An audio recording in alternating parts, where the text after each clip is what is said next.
Frédéric Chopin, həyat və yaradıcılıq yolu. Frédéric Chopin 1810-cu ildə Polşada Varşava yaxınlığındakı Jelyazowa Wola adlı qəsəbədə anadan olmuşdu. Anası Yustina Krzyżanowskaya, Polyak qızı. Atası Nikolay Chopin isə Polşaya köçmüş Fransız idi. Chopin'in valideynləri qraf Skarbekin malikanəsində yaşayırdılar. Atası orada müəllim idi. Frédéric anadan olduqdan sonra onların ailəsi Varşavaya köçmüşdü. Çünki orada Nikolay Chopin'ə Varşava liseyində müəllim vəzifəsi təklif edilmişdi. Chopinlər ailəsinin Frédéric'dən başqa 3 qızı da var idi. Frédéric'in valideynləri musiqipərəst idilər. Atası skripka və fleyta çalırdı. Anası isə son dərəcə musiqi qabiliyyəti ilə, gözəl səsi ilə seçilən və fortepianoda gözəl ifası ilə seçilən bir xanım idi. Frédéric'in musiqi istedadı çox erkən özünü göstərmişdi. Mozart kimi o da uşaqlıqdan istedad sahibi olduğunu sübut etmişdi. Chopin uşaq yaşlarından polyak xalq mahnılarını sevir, öyrənirdi. Öz istedad və pianoçuluq qabiliyyəti ilə onu əhatə edən insanları valeh edirdi. 5 yaşındaykən Frédéric fortepianoda kiçik pyeslər çala bilirdi. Fortepiano çalmağı əvvəlcə anasından və böyük bacısı Ludvigadan öyrənmiş, sonra isə Çex pianoçusu və bəstəkarı Wojciech Żywny onun müəllimi olmuşdu. Żywny'nin rəhbərliyi altında Chopin bir neçə il fortepianoda məşğələ keçir. Beləcə, o 6 yaşından etibarən fortepiano üzrə müntəzəm məşğul olmağa başlayır. Onun bu məşğələlərdə müvəffəqiyyəti o qədər böyük idi ki, 12 yaşındaykən müəllimi onunla dərs keçməyi bitirmiş hesab edir. 7 yaşındaykən Chopin Varşavanın kübar salonlarının sevimlisinə çevrilir və ilk dəfə auditoriya qarşısında, kütlə qarşısında konsertdə çıxış edir. 1818-ci ildə Chopin'in böyük müvəffəqiyyətlə konserti baş tutur. Bu, onun ilk çıxışı, sonraki bütün çıxışlarının təməlini qoyur. Hər kəs onun dahi musiqiçi olacağını söyləyirdi. Elə həmin vaxt Frédéric'in ilk əsərləri fortepiano üçün polonez və nəfəs alətləri orkestri üçün marşı dərc olunur. Onu Polşa Mozartı adlandırırdılar. Musiqi məşğələləri keçməklə yanaşı Frédéric ümumi təhsil də alırdı.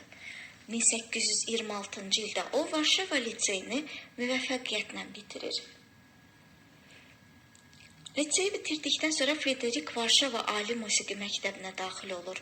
Burada Chopin'ə məşhur polyak bəstəkarı Iosif Elsner dərs deyir.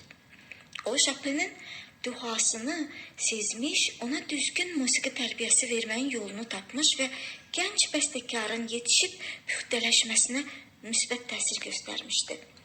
Elsner'in rəhbərliyi altında Chopin hər tərəfli musiqi təhsili alırdı. O dövrdə Varşava musiqi həyatı qaynar idi və Chopin dünya musiqi mədəniyyətinin ən yaxşı əsərlərini gözəl sənətkarın ifasında eşidə bilirdi. Dahi İtalyan skripkaçısı Niccolo Paganini'nin ifası Chopin'a çox güclü təsir bağışlamışdı. Chopin Varşava konservatoriyasında təhsil aldığı illərdə tədrisin 1-ci ilinin sonunda onu nadir istedad, 2-ci ilinin sonunda nadir fitri istedad, 3-cü ilin yekununda isə nadir istedadlı dahi musiqiçi kimi qiymətləndirmişdilər. Konservatoriyanı bitirdikdən sonra Chopin'i təkcə pianoçu və improvizator kimi yox, həm də maraqlı və orijinal əsərlərin müəllifi kimi tanıyırdılar. Chopin milli ənənəyə istinad edərək balanes və mazurkaları xüsusi əhval-ruhiyyə ilə bəstələyirdi. 20-ci illərin axırlarında polyak mövzuları əsasında fantaziya, rondo, krakovyak, fortepiano ilə simfonik orkestr üçün 2 konsert, mazurkalar və başqa əsərlər yazır. Böyük həcmli əsərlərində Chopin lirikanın rəngarəngliyi və qabil pianoçuluğunu aşkara çıxarır.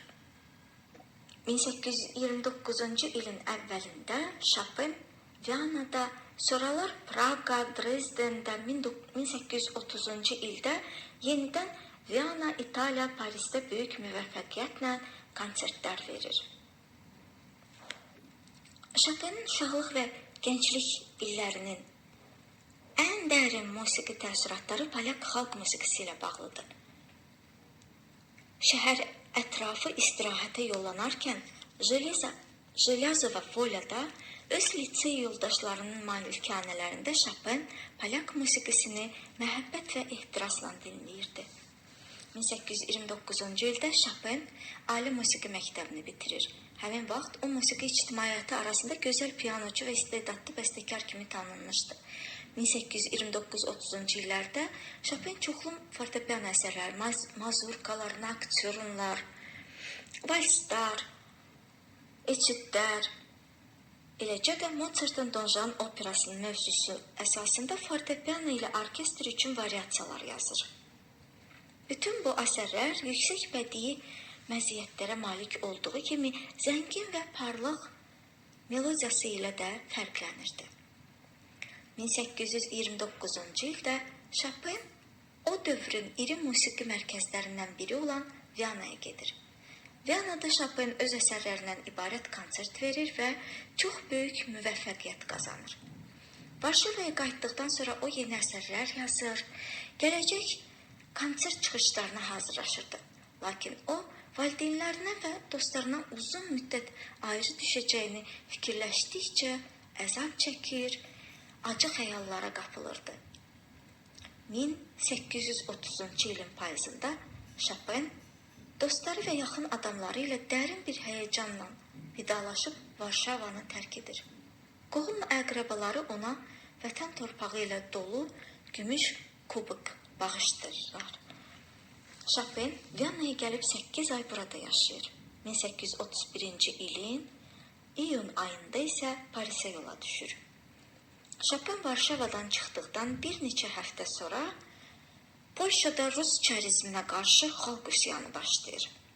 Həmin dövrdə Polşanın bir hissəsi, o cümlədən Varşava, Rusiyanın hökmranlığı altında idi.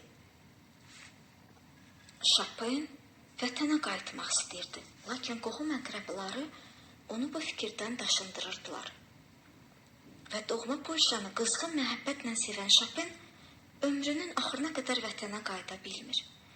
Vətənin taleyi haqqında həyəcanlı düşüncələr Chopini tərk etmirdi. O, Polşadakı hadisələri diqqətlə izləyirdi, qohumlarının, dostlarının taleyinə ürəkdən acıyırdı. Viyanadan Parisə gedərkən Chopin Polşa üsyanının acımasızcasına yatırıldığı, Varşavanın sükut etdiyi haqqında xəbəri eşidib ürəkdən sarsılmışdı. Bu xəbərin təsiri ilə, habelə qəlbini bürüyən həyəcan və qüssənin təsiri ilə Chopin ölməz əsərlər yaradırdı. İnqilabi etüd adlandırılan coşqun qəzəb və etiraz hisslərini ifadə edən do minor fortepiano etüdü, faciə, ümidsizlik və dərin kədər hissi ilə aşılanmış la minor prelüdü belə əsərlərdəndir.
dramatizmi ilə dinləyici qəlbinə hakim kəsilən dahi sol minor balladası da həmin dövrün məhsuludur. Bu dramatik əsərlərdə Chopin doğma Polşaya qızğın məhəbbəti, vətənpərvərlərin müqəddəratı üçün keçirdiyi dərin təşviş hissi özünü göstərirdi. Chopin, Ballada Sol minor. Bir nömrəli ballada.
...1831-ci ilin sentyabrında Chopin Parisə gəlir. Friderikin atası üçün Polşa ikinci vətənə çevrilmişdi. Fransa onun üçün ikinci vətən olur. Ömrünün bütün qalan hissəsini Friderik Fransada keçirməli olur. Lakin öz yaradıcılığında, öz əsərlərində Chopin əsl polyak olaraq qalırdı. O, Parisdə də musiqi dünyasının rəğbətini qazanır. O zaman Paris bütün dünya mədəniyyətinin mərkəzi idi. Orada görkəmli yazıçılar, rəssamlar, bəstəkarlar, pianoçular, müğənnilər yaşayırdı. Yazıçılardan Balzac, Hugo, George Sand, bəstəkarlardan Berlioz, Meyerbeer Parisdə yaşayıb yaradırdılar. Alman şairi Heine, polyak şairi Mickiewicz, İtalyan bəstəkarı Rossini, Bellini, Macar bəstəkarı və pianoçusu Liszt uzun illər Parisdə yaşamışdır. Bu gözəl simaların siyahısına 30-cu illərdə ən parlaq bir ad, Friderik Chopinin adı da əlavə olunur. Chopin Parisin bədii dairələrində çox tez bir zamanda geniş əlaqələr yarada bilir. Az vaxt içərisində o, Mickiewiczin yaxın adamına çevrilir. Tez-tez Heine ilə görüşür və məşhur fransız rəssamı Delacroix ilə dostluq edir. Liszt və Berlioz da onun dostları idi. 1834-cü ildə Chopin musiqi festivalına gedir və orada Mendelssohnla görüşür. Onlar birlikdə Reyn boyu səyahətə çıxırlar. Orada Chopin öz valideynləri ilə görüşür. Qəriblikdə olan, ilk və yeganə olan bu görüş bəstəkara çox böyük sevinç bəxş edir. Parisdə Chopinin ilk konserti böyük müvəffəqiyyətlə keçir. Gənc Liszt polyak pianoçusunun istedadını qeyd edir. Onun dediyinə görə Chopin poetik hissiyatın inkişafında yeni dövr açmışdı.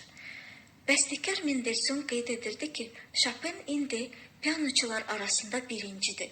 Onun çalğısı bizə Niccolo Paganini 1872-1840-cı illərdə yaşayıb yaratmış, 19-cu əsrin birinci yarısını da yaşamış dahi İtalyan skripkaçısı və bəstəkarıdır. Niccolo Paganini'nin yayı kimi gözlənilməz cizgilərlə böyük zövq verir. Yay, skripkanın yayı nəzərdə tutulur. Chopin'in ifa tərzi texniki cəhətdən mükəmməl olduğu kimi, həm də son dərəcə zərif, yüksək dərəcədə poetik, təkrar edilməz fərdi xüsusiyyətlərə malik idi. Chopin yeni pianoçuluq üslubunun təməlini qoymuşdu ki, buna da adətən romantik üslub deyilirdi. Tədricən Chopin Avropanın ən yaxşı ifaçılarından biri kimi şöhrət qazanır. Həmin illərdə o, musiqi bəstələmələrini də davam etdirir. Bəstəkar fortepiano ilə orkestr üçün 2 konsert, bir sıra prelüdlər, etüdlər, skertsolar yazır.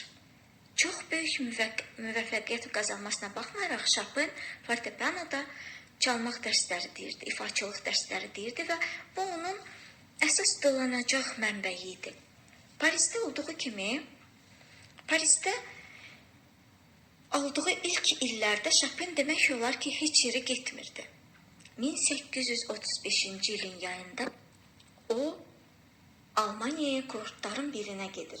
Bəzi mənbələr bunu 34-cü il olaraq qeyd edir, bəzi mənbələr 35-ci il. Və orada valideynləri ilə görüşür. Chopin'in ata və anası bu görüşü çox sevinirlər. Həmin ilin yayında Chopin üçün çox böyük əhəmiyyəti olan böyük bir görüşündə baş verməsi baş tutur. Frederick Polşa qrafı Vazzinskinin qızı Maria ilə görüşür və ona evlənmək ümidində idi. Lakin Maria Vazzinskaya ilə evlənmək ona qismət olmur. Qraf öz qızını məşhur da olsa, ancaq əmək haqqı hesabına yaşayan musiqiçiyə ərə vermək fikrində deyildi. 1836-cı ildə Ferenc Liszt Chopin'in fransız yazıcısı Aurora Dudevant ilə tanış edir. Bu qadın əsərlərini George Sand təxəllüsü ilə çap etdirirdi. Tezliklə o Chopin'in həyat yoldaşı olur. Onlar 1836-cı ildə Mallorca adasına səyahətə çıxırlar. George Sand ağıllı, bədii istedadlı ilə seçilən şəxsiyyət idi. O, musiqiçinin valihidir. Onların birgə həyat sürdükləri 10 ilə yaxın müddət Chopin'in yaradıcılığı üçün ən məhsuldar dövr olmuşdu. Həmin dövrdə 1836-1844-cü illərdə Chopin özünün ən yaxşı əsərlərini, sonatalarını, balladalarını, polonezlərini, skertsalarını, nokturlarını yazır. Bu əsərlər öz məzmun rəngarəngliyi ilə fərqlənirdi. Onların arasında könül açan lirik əsərlər də, qəhrəmanlıq əsərləri də, bayram əhval-ruhiyyəsini əks etdirən əsərlər də, xarakter etibarı ilə dərin dramatik əsərlər də vardı. O illərin bir sıra əsərlərində Chopin'in vətənlə bağlı düşüncələri, fikir və hissləri, azadlığın buxovlanmasına qarşı kəskin etirazı öz əksini tapmış, polyak xalqının istiqlaliyyət uğrunda mübarizəsinin obrazları təcəssüm etdirilmişdi. Məhz 30-cu illərin sonu və 40-cı illərin əvvəli bəstəkarın yaradıcılığının tam çiçəklənmə dövrüdür. Bu illərdə o 2, 3 və 4-cü balladalarını, sonatalarını, 2, 3 və 4-cü skertsalarını, fa minor fantaziyalarını yazır. Həmin 1804-1876-cı illər ərəfəsində George Sand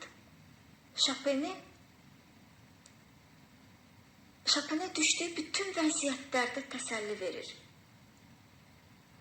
George Sand öz dövründə qadın bərabərliyi, azad hiss və düşüncə uğrunda mübarizə aparan xanımlardan idi. Həmin dövrdə bəstəkarın la major, fa diez minor polonezləri, si bemol major sonatası, fa minor balladası ərsəyə gəlir. Həmin illərdə də elə öz əsərlərini yaradarkən Chopin fortepianonun yeni ifadə vasitələrini aşkara çıxarır. Bu dövr bəstəkarın istedadının parlaq tərəqqisi dövrüdür. Onun şöhrət qazanması, pərəstişkarlarının gündən-günə artması dövrü idi.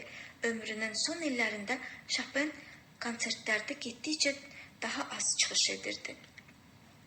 Bu illərdə bəzi xoşagəlməz hadisələr Chopinə çox təsir edir. 1842-ci ildə yaxın dostu Yan Matuszynski, 1844-cü ildə Chopinin atası vəfat edir. 1946-cı ildə George Sand ilə münasibətləri pozulur. Böyük gərginlik keçirən bəstəkar yalnız konsertlərdə çıxış etmək və dərs deməklə təskinlik tapırdı. 1844-cü ilin axırlarından etibarən Chopinin səhhəti getdikcə pisləşirdi. Ona üz vermiş bu ağır itkilər onu çox sarsıtmışdı və onun səhhətini olduqca pisləşdirirdi. George Sandla ayrılması da Chopinə daha bir ağır zərbə olmuşdu. Ömrünün axırıncı 2 ilində o demək olar ki, əsər bəstələyə bilmirdi. Həmin vaxt bəstəkarın maddi vəziyyəti ağır idi. 1848-ci ildə Chopin İngiltərədəki dostlarının dəvəti ilə Londona gedir və çox böyük müvəffəqiyyət qazanır. Orada bir sıra konsertlər verir. Bir qədər sonra Şotlandiyaya gedir. Manchesterdə, Glasgow və Edinburghda konsertlər verir. İngiltərədə olarkən Chopin Şotland xalq incəsənətinə maraq göstərir. 1848-ci il noyabrın 16-sında Londonda Chopin son konsertini verir. Bu konsertdə çoxlu qüvvə sərf edir. İngiltərənin rütubətli iqlimi Chopinə çox pis təsir göstərir. Həkimlər onun dərhal ölkədən getməsini təkidlə məsləhət görürlər. Noyabrın 23-də o Londonu tərk edib tələsik Parisə qayıdır. Parisdəki dostları Chopini güclə tanıya bilirlər. Xəstəlik onu tamam üzmüşdü. Ömrünün son aylarında Chopin 2 mazurka, sol minor və fa minor mazurkalarını yazır. Fa minor mazurkası vətən haqqında son fikir kimi qiymətləndirilir. 1849-cu ilin yazı və yayı Chopinin vəziyyətini yüngülləşdirmədi. Chopinin xahişi ilə böyük bacısı qızı ilə birlikdə onun yanına gəlir. Onlar da Chopinin vəfatına dək onunla qalırlar. Chopin 1849-cu il oktyabrın 17-sində vəfat edir. Oktyabrın 30-da təntənəli dəfn mərasimi təşkil olunur. Mərhumun vəziyyəti ilə onun cənazəsi yanında vəsiyyəti ilə Mozart'ın Requiem əsəri çalınır. Arqanda Chopin'in mi minor və si minor prelüdləri ifa edilir. Orkestr bəstəkarın si bemol minor fortepiano sonatasından matəm marşını çalır. Cənazə məzara endiriləndə dostlar Chopin'in Varşavada vidalaşarkən özü ilə gətirdiyi kubokdakı torpağı onun qəbrinə səpirlər. Chopin'in vəsiyyəti ilə onun ürəyi Polşaya aparılır və indiyədək də Müqəddəs Xaç kilsəsində saxlanılır.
Chopin Nocturne do Diez minor.